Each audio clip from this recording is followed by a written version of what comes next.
নির্বাচন ভণ্ডুল করতে একের পর এক পরিকল্পনা করে যাচ্ছে আওয়ামী লীগ।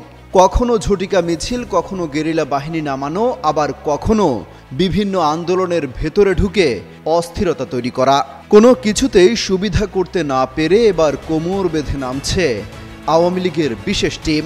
হাতিয়ার হিসেবে তারা কাজে লাগাতে চায় আওয়ামী লীগের গুজব সেল হিসেবে পরিচিত সিআরআই।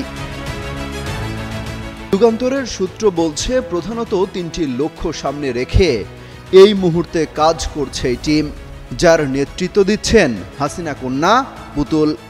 বলা হচ্ছে তিনটি টার্গেটের মধ্যে হলো, প্রথমত অন্তর্বর্তী সরকারকে ব্যর্থ প্রমাণ করা। দেশকে অস্থিতিশীল করে তুলতে একের পর এক ষড়যন্ত্র করে যাচ্ছে ক্ষমতাচ্যুত আওয়ামী লীগ। আগস্ট ঘিরে নাশকতার শঙ্কা থাকায় জারি করা হয়েছিল বিশেষ সতর্কতা। গোয়েন্দা তথ্য ছিল মাঠে গেরিলা বাহিনী নামাচ্ছে আওয়ামী লীগ, এজন্য দেয়া হয় প্রশিক্ষণও।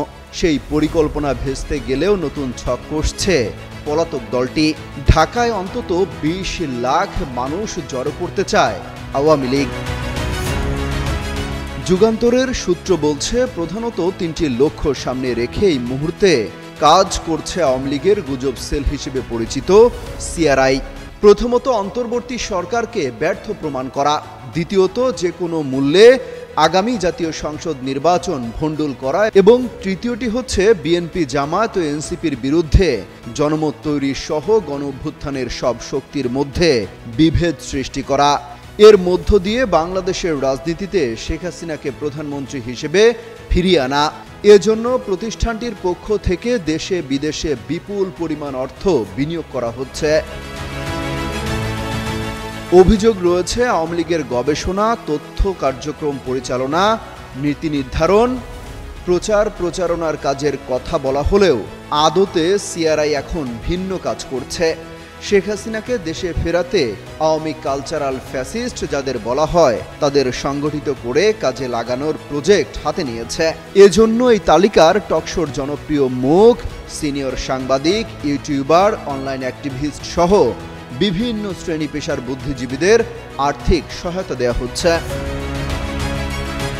সিআরআই এর দিল্লির এই কার্যালয় থেকে সব ছদ্মবেশী কালচারাল ফ্যাসিস্টদের নানা কৌশলে কাজে লাগাতে বিভিন্ন অ্যাসাইনমেন্ট দেয়া হচ্ছে।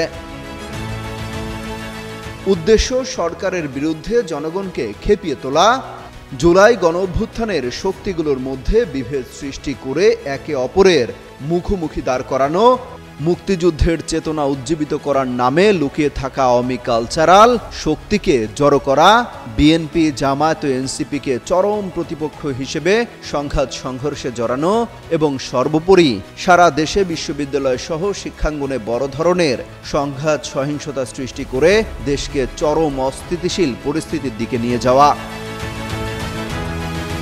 এই পরিকল্পনা বাস্তবায়নের সঙ্গে সঙ্গে আওয়ামী লীগের সব শক্তিকে ধীরে ধীরে প্রকাশ্যে নিয়ে আসা।